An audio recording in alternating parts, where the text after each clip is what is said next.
비용을 공개를 하는 게 좋을까? 하지 말까? 이 유튜브가 너무 어려운 것 같아요. 그쵸? 이게 적응이 안 돼요. 근데 굉장히 유쾌한 사람인데 굉장히 소심해지고 너무 어려워집니다. 안녕하세요. 피노키오 팩토리 대표 한태경입니다.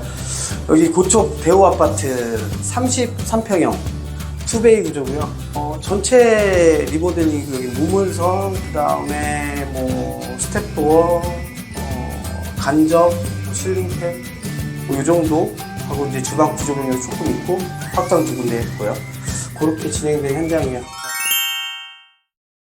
현관 들어오면 중문 이렇게 왼쪽에는 좀 개방감을 좀 주기 위해서 뭐 하프 마감해서 상부는 이제 유리 마감했고 밑에는 이제 하프장, 오른쪽에 메인 현관장 이렇게 있어요.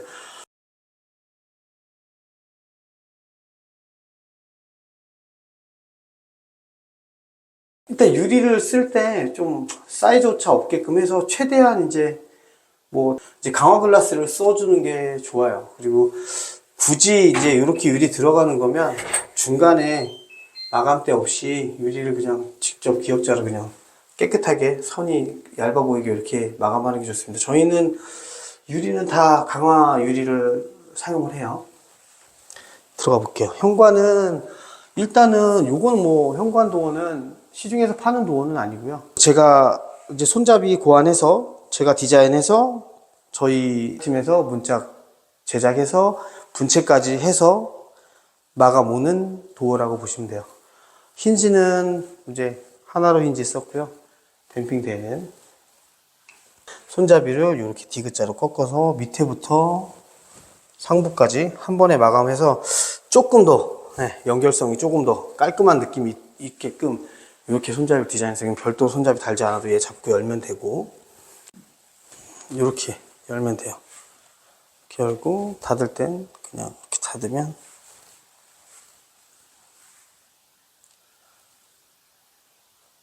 댐핑이 잡히죠. 늘상 하는 건데 뭐 이런 거 현관 쪽에 마감 이렇게 1대1 마감하는 거는 우리 많이 얘기해서 아시죠? 이런 부분 이렇게 요건 기본적으로 이렇게 마감을 해야 되는 거고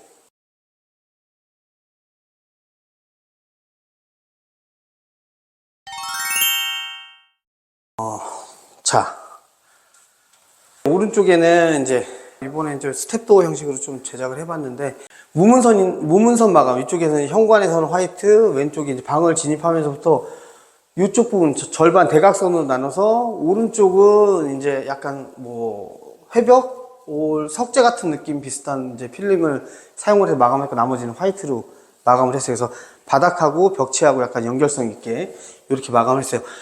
도어 같은 경우는 일단은 문상이 좀 높아 보이고 깨끗하고 문이 좀 커 보였으면 좋겠다라는 그런 의견 때문에 이제 약간 이제 스텝 도어 형식으로 이제 좀 만들어 봤어요. 이쪽은 필름은 이제 영림 거 발렌블랑이라는 필름을 사용했습니다. 생각보다 이게 뭐 카메라에 담길지 모르겠는데 이 발렌블랑 컬러가 생각보다 괜찮아요. 좋아요. 처음에 단면으로 조금만 봤을 때는 너무 밝지 않나라는 생각을 했는데 톤도 딱 좋은 것 같고 뭐 생각하는 정도의 톤이 나와서 한번 전체적으로 마감을 발렌블랑으로 해 보셔도 괜찮을 것 같아요. 도어는 이렇게 열리고 예를 들어서 요 턱만 아니면 이렇게 문상을 이렇게 제작한 것만 아니면 형식은 거의 히든 도어와 같다라고 보시면 돼요. 도어는 안쪽에 있는 게 아니라 바깥쪽에 맞춰서 있는 거고 요 턱은 이제 동선에서 지나다닐 때 히든 도어가 일반적으로 모티스 데드락인지 크로저 뭐 히든 크로저라든지 이런 걸 사용하면 손잡이가 없고 그냥 밀면 되지만 지금 같은 경우는 동선에서 이렇게 사람이 지나가다가 손잡이가 이런 데 이렇게 톡 튀어나와 있으면 손잡이가 걸리적거릴 수 있어요. 그래서 이렇게 약간 매립이 돼 있는 형식으로 원래는 더 나와야 돼. 얘가만큼 더 나와야 되는데 공간을 최소화해서 잡아먹기 위해서 적당한 수준으로 저희가 마감을 했다라고 보시면 돼요. 대략 한 40mm 정도 돌출시켰어요. 그래서 이쪽 부분부터 주방 싱크 때 시작하는 라인까지 발렌블랑으로 마감치고 주방은 600각 마감을 했습니다.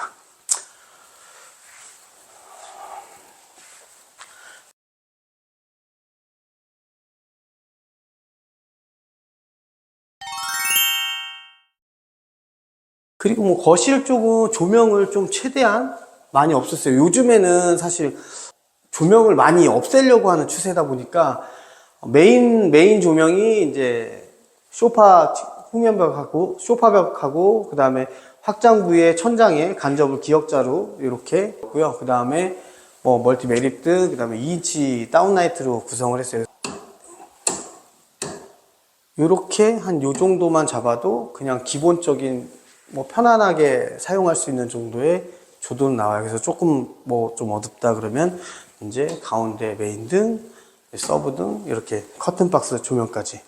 그러니까 뭐 중간 메인 등을 끄게 되면 눈부심은 없죠. 그래도 기본적인 밝기는 나오니까 이 정도면 충분히 생활이 가능하다 이렇게 보시면 돼요.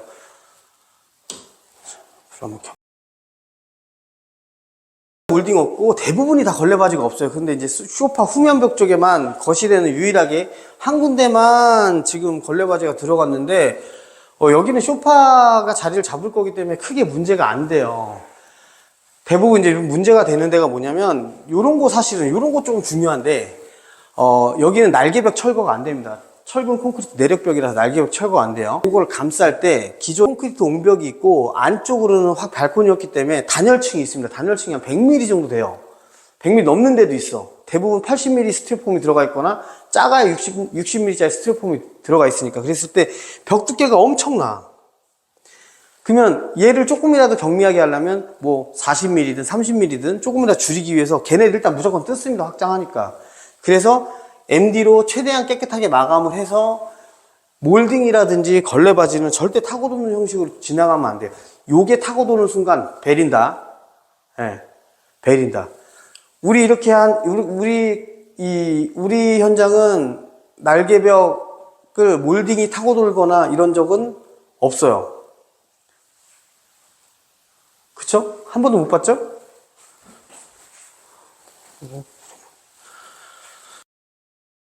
요건 조금 고민했어요. 대부분 요게 간접이 들어가면 이 기둥하고 천장 벽체가 일자로 딱 떨어져야 마감이 깨끗하거든요.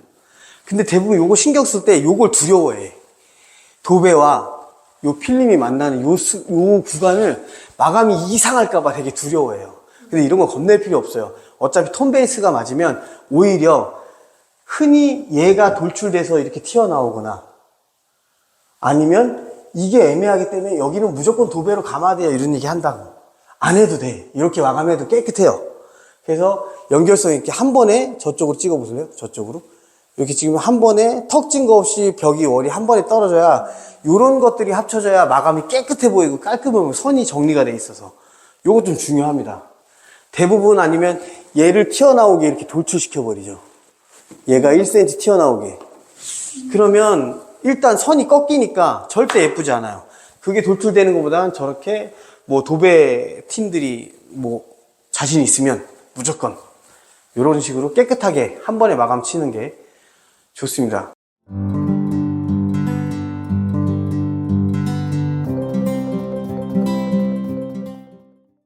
그리고 발코니 쪽은 커튼박스 조명하고 중간에 간접이 있기 때문에 조명을 아예 설치를 안 했어요. 네, 그리고 뭐 이쪽도 터닝도어 나가는 쪽도 무문성으로 깨끗하게 마감 쳤고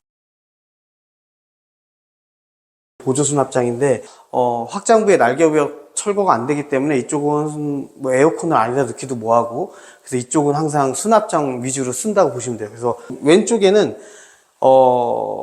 그 청소기를 거치할 거예요. 청소기 거치하고 하단 띄운 이유는 로봇 청소기 진입로라고 보시면 돼요. 그래서 자, 그다음 뭐 실링팬.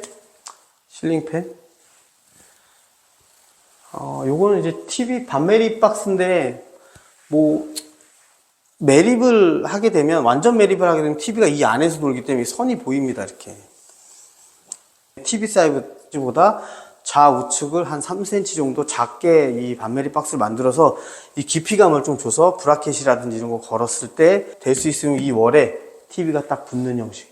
그래서 TV 프레임만 튀어나온 형식으로 제작을 해야 조금 더 깔끔한 맛이 있죠. 요즘에 이제 뭐 여기는 이제 다 대부분 이제 벽체를 다 쳤기 때문에 융 스위치 적용했고요.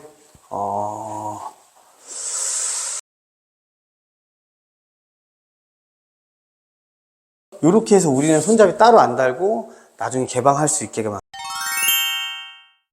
이쪽 벽을 죽이면서 단열을 했니 안 했니 이런 얘기도 있는데 저는 단열 다 놓습니다. 우리 구독해 주신 분들 감사드립니다. 며칠 사이에 10명이 늘어났더라고. 깜짝 놀랐네. 일단 지인은 없으니까 다른 사람이 구독, 좋아요는 저희도 힘나게 합니다. 부탁드립니다.